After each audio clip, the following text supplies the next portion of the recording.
Քաջ Մազինոն և դևը։ Իտալական հեքիաթ։ Այս բոլորը պատահել է Պոկապալեում, լեռնային մի փոքրիկ գյուղում։ Նրա տները իրար գլխի էին թառել բարձր բլուրի հենց գագաթին։ Բլուրի լանջերը այնքան թեք էին, որ երբ հավերը ձու էին ածում, Պոկապալեի բնակիչները ամեն մի ածան հավին կապում էին պարկի մեջ։ Իսկ չկապելու դեպքում ձվերը լանջով ներքև էին գլորվում մինչև բլուրի ստորոտը, որը պատած էր մի խիտ անտառով։ Միայն դրանից կարելի էր եզրակացնել, որ Պոկապալեի բնակիչները այնքան էլ ծույլ մարդիկ չէին, ինչպիսին հայտնի էին իրեն շրջակայքում։ Խեղճերի մասին շատ բան էին պատմում, մինչև իսկ ասացվածք էին հորինել։ Պոկապալեում ամեն ինչ հակառակն է։ Այնտեղ քշողը էշն է, զռացողը տերը։ Բայց այդ ասացվածքը հնարել էին հովիտներում ապրող գյուղացիները։ Այդպես է, հովիտների բնակիչները առիթ են փնտրում, որպեսզի ծիծաղեն սարեցիների վրա։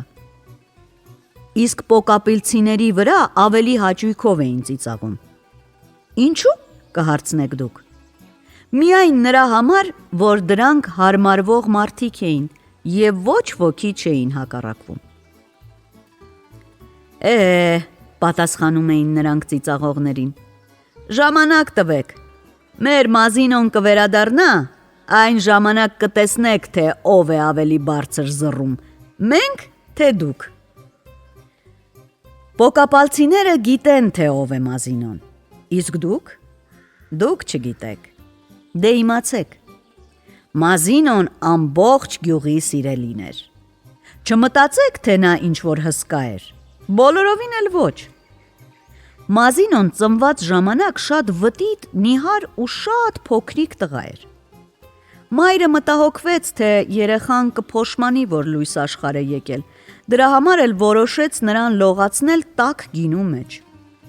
Որպեսզի գինին տաքանա, Մազինոյի հայրը ձիու նալը կարմրացրեց կրակի վրա և մցրեց գինով լիքը տաշտի մեջ։ Այդպիսի լոգանք ընդունելուց հետո Մազինոն դարձավ խորամանկ ինչպես գինին և ամուր ինչպես երկաթը։ Փոքրիկ Մազինոյի օրորոցի մեջ դրեցին նաև խաք շագանակի կեղև։ Բոլորն էլ գիտեին, որ դառն ու կանաչ շագանակները մարդուն դարձնում են խելացի։ Եվ ճիշտ է, որ Մազինոյին պետք չէր խելքի փոխ առնել, իրենն էլ բավական էր։ Ահա թե ինչպիսին էր Մազինոն։ Իսկ որտեղից պիտի գար։ Ասեմ, Աֆրիկայից։ Նա այնտեղ ծառայում էր որպես զինվոր։ Մինչդեռ Պոկապալեում ինչ-որ անհասկանալի բան սկսվեց։ Ամեն երեկո Միչիլինա դևը պոկապալցիների նախրից կամ կով, կամ ցուլ էր փախցնում։ Սարսափելի Միչիլինա դևը ապրում էր բլրակի ստորոտի անտառում։ Բավական էր, որ նա փչեր ու թե կով դրել ես, արի տար։ Գյուղացիները տեսնելով, որ մութն ընկնելուն պես դևը խշխշացնում ու ինչ-որ բան է անում անտառում, վախից ատամները չխչխկացնելով չոքում էին և օգնություն կանչում բոլոր սրբերին։ Նրանք նույնիսկ ոտանավոր հնարեցին։ Քշողն է էշը, զռացողը տերը, ստորոտի անտառում Միչիլինան է ապրում, վախենում ենք գիշերով տանից դուրս գալ, Միչիլինան է փռշտում, վախից ընկնում ենք վար, գիշերները խավար, մթության մեջ անլուր, միշտ կորչում է մեզնից մի կով կամ մի ցուլ, դևերի արքա, աղետների պատճառ, սարսափով փախեք, Միչիլինան կգա։ Առաջներում Պոկապալեում կովերն արածում էին ինչքան ուզեին և երբ ուզեին ու գիշերում էին որտեղ պատահեր։ Այժմ արդեն գիշերելու համար նրանց բացատ էին քշում, պահակներ կանգնեցնում ու անասունների շուրջը հսկայական խարույկներ վառում։ Բայց դա էլ չէր օգնում։ Բավական էր, որ անիծյալ դև Միչիլինան թփուտների մեջ շարժվեր, պահակներն իսկույն մոտենում էին խարույկներին, մատները խցկում ականջներն ու աչքերը փակում։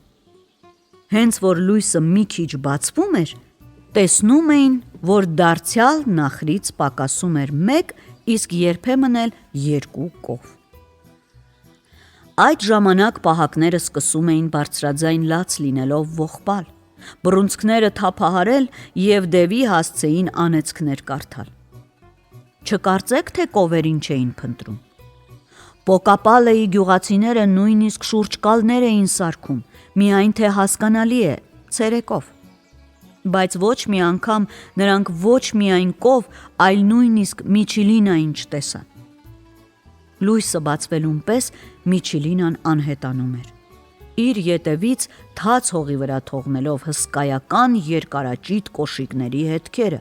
և թփուտների ծակող փշերի վրա սև ու կարմիր երկար մազափնջերը։ Խեղճ պոկապալցիները ստիպված եղան կովերին փակել գոմերում և այլևս այնտեղից բաց չթողնել։ Անցան օրեր ու ամիսներ։ Կապված կովերը բոլորովին նվաղեցին։ Նրանք այնքան նիհար էին, որ քերոցի փոխարեն կարելի էր փոցխերով մաքրել։ Փոցխի ատամները կարծես նրանց դուրս ցցված կողերի փոսերի չափով լինեին։ Ոչ ոք չէր համարձակվում կովերին արոտավայր տանել։ Ոչ ոք չէր համարձակվում անտառ գնալ։ Եվ սունկերը, որ հավաքող չկար, մեծացել էին հովանոցի չափ։ Պոկապալեի բնակիչները ամեն երեկո հավաքվում էին գյուղի հրապարակում, որպեսզի վերջապես որոշեն, թե ինչ անեն։ Լեռնային երեկոները ցուրտ են լինում, և պոկապալցիները խարույկ էին վառում։ Նստելով կրակի մոտ, նրանք քորում էին ծոծրակները և միաբերան անիծում իրենց չար բախտը, դրա համար էլ դևին, Միչիլինային։ Նրանք քորում էին ծոծրակները և միաբերան անիծում իրենց չար բախտը։ Նրանք իրենց ծոծրակները քորեցին 7 օր, քորեցին նորից 2 անգամ 7 օր, նորից 3 անգամ 7 օր և վերջապես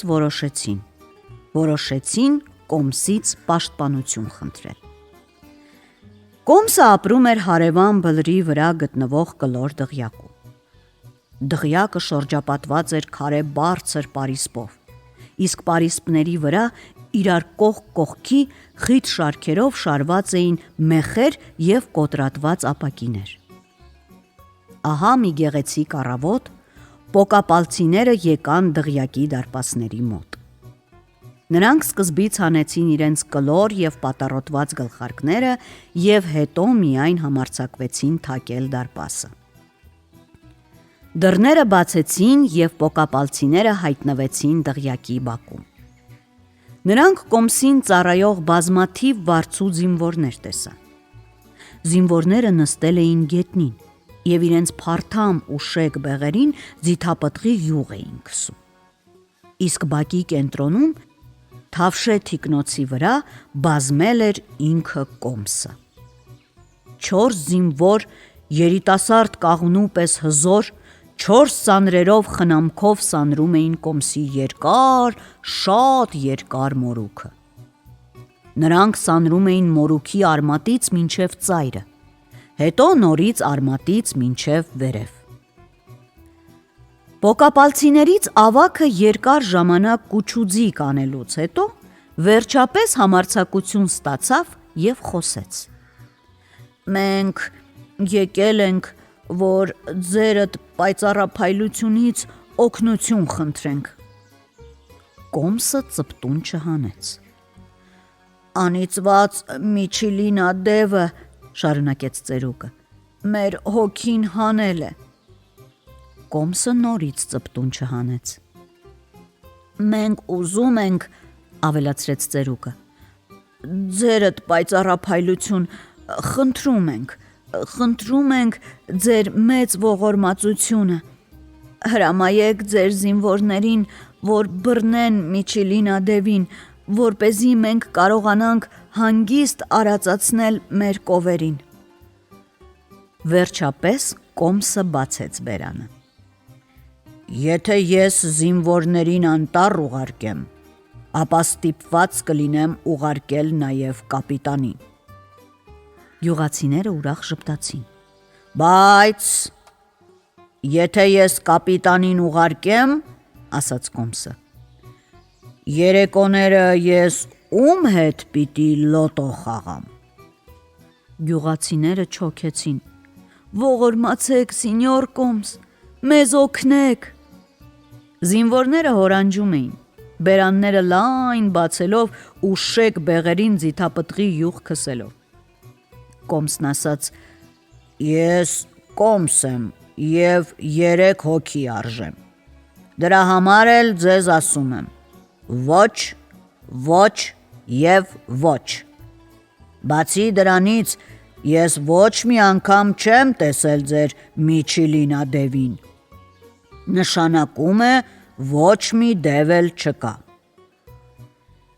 Այդ ժամանակ զինվորները հորանջեցին վերջին անգամ, վերցրեցին զենքերը և սկսեցին կամացուկ շարժվել պոկապալցիների վրա։ Նրանք ետ գնացին և իրենք էլ չնկատեցին, թե ինչպես դուրս եկան դարպասներից։ Պոկապալցիները ուրիշ ոչինչ անել չէին կարող։ Երեկոները գյուղամիջում հավաքվում էին, խարույկ վառում և ծոծրակները քորում։ Այդպիսի երեկոներից մեկի ժամանակ, հավաքվելուց 1 ժամ հետո, գյուղացիներից մեկն ասաց. Ինչ եք կարծում, Մազինոյին չգրենք։ Բոլորը միանգամից ուրախացան, նամակ գրեցին և ուղարկեցին։ Եվ ահա, այնպես պատահեց, որ Մազինոն կարճ ժամանակով տուն եկավ։ Շատ ուրախացան։ 4 կողմից շրջապատեցին Մազինոյին, հարցեր էին տալիս իրար խանգարելով, պատմում էին իրար խանգարելով, ամեն 2 խոսքից հետո հիշում էին Միչիլինա դևի անունը։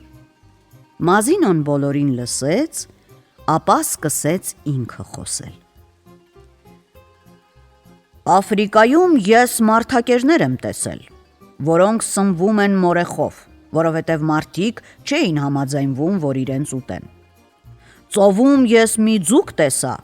որը կոշիկ էր հագել և ուզում էր թագուհի դառնալ, որովհետև իր ընկերուհին ոչ կոշիկ ուներ, ոչ էլ մաշիկ։ Սիցիլիայում ես մի կին տեսա, որը 70 տղա ուներ և կերակուրի համար ընդամենը մի կաթսա։ Ես Նեապոլում մարդիկ տեսա, որոնք առանց ոտքերը շարժելու սլանում էին փողոցներով, որովհետև եթե 2 նեապոլցիներ փողոցի անկյունում կանգնած բամբասում են, ապա նրանց գոռգոռոցից այնպիսի քամի էր բարձրանում, որ անհնար էր 4 փողոցում ոտքի վրա կանգնել։ Սև, սպիտակ, կարմիր, դեղին գույնի մարդկանց եմ տեսել։ Տեսել եմ մարդկանց գոմեշի պես նիհար և ընդհակառակը, հաստլիկ տաշեղի նման։ Քիչ քաջարի չեմ հանդիպել և ավելի շատ վախկոտների եմ հանդիպել։ Բայց այնպիսի վախկոտների, ինչպիսին իմ հարազատ պոկապալցիներն են, ես ոչ միտեղ չեմ հանդիպել։ Համագյուղացիները Մազինոյի ճառը լսում էին ականջները կախած և բերանները բաց։ Բայց երբ Մազինոն հասավ իր ճառի վերջին, նրանք չխկոցով բերանները փակեցին։ Կյանքում առաջին անգամ մտքներով անցավ գոնե նեղանալ։ Բայց Մազինոն այդ բանի վրա մի լավ մտածելու համար նրանց ժամանակ չտվեց։ Նա նորից սկսեց խոսել. Հիմա ես ձեզ 3 հարց կտամ, իսկ երբ հասնի կեսգիշերը, կգնամ բռնելու ձեր այդ Միչիլինա դևին։ Դե էլ ինչ նեղանային։ Գոռացին. հարցրու, արագ հարցրու։ Թող առաջինը պատասխանի սափրիչը։ Արդյոք վերջին կես տարում շատ մորուքներ է կտրել ու սափրել։ Սափրիչը պատասխանեց. փափուկ մորուք, կոշտ մորուք, երկար մորուք, կարճ մորուք, կեղտոտ մորուք, լավ մորուք, կռունձ մորուք, հարթ մորուք, սափրել եմ խուզել անհամար,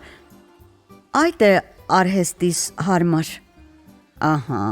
այդպես էլ գիտեի, ասաց Մազինոն։ Այժմ թող կոշկակարը խոսի։ Արդյոք վերջին կես տարում քեզ մոտ շատ կոշիկներ են պատվիրել։ Ոչ մի, հոգոց անեց կոշկակարը։ Ես ճռճռան կոշիկներ կարել եմ ժամանակով և փայլուն կոշիկներ կաշվետակով, այժմ պոկապելեն շատ է աղքատիկ, նստում եմ անգործ ու քայլում բոբիկ։ Դա էլ ճշմարտությանը մոտ է,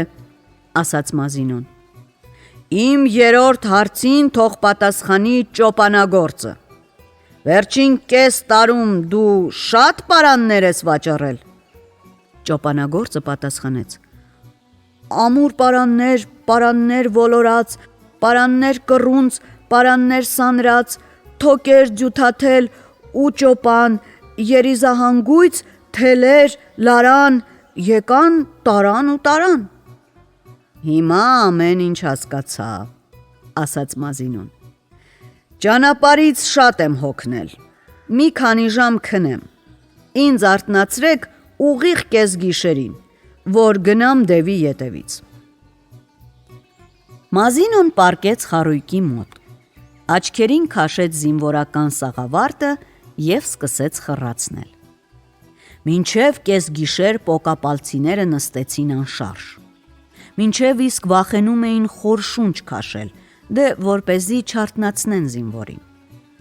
Ուղիղ կեսգիշերին Մազինոն ոտքից հատկեց, մի թաս տաք գինի խմեց, 3 անգամ թքեց խարույկի մեջ և ոչ ոքի վրա չնայելով քայլեց անտառ տանող ճանապարհով։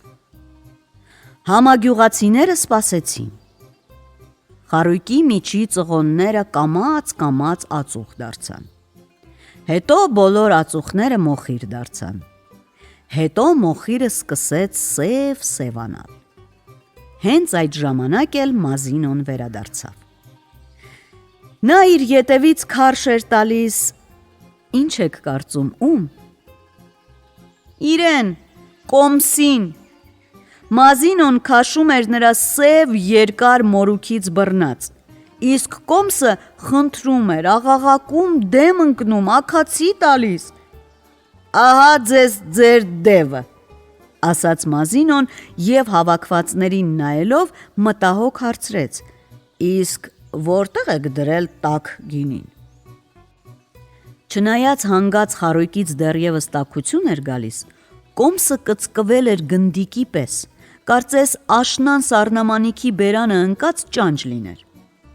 Այդ միջոցին պոկապալցիները մեկ Կոմսին էին նայում, մեկ Մազինոին և զարմանքից ոչ մի բառ չէին կարողանում արտասանել։ Այստեղ զարմանալու ինչ կա, համագյուղացիների վրա գոռաց Մազինոն։ Ամեն ինչ շատ հասկանալի է։ Միչիլինա դևը երկար մորուք ուներ,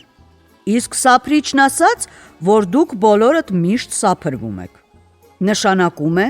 Պոկապալեի բնակիչներից և ոչ մեկը չէր կարող Միչիլինա դևը լինել և թփուտների վրա թողնել մորուքի ծվենները, չէր կարող։ Միչիլինա դևը հագնում է երկարաճիտ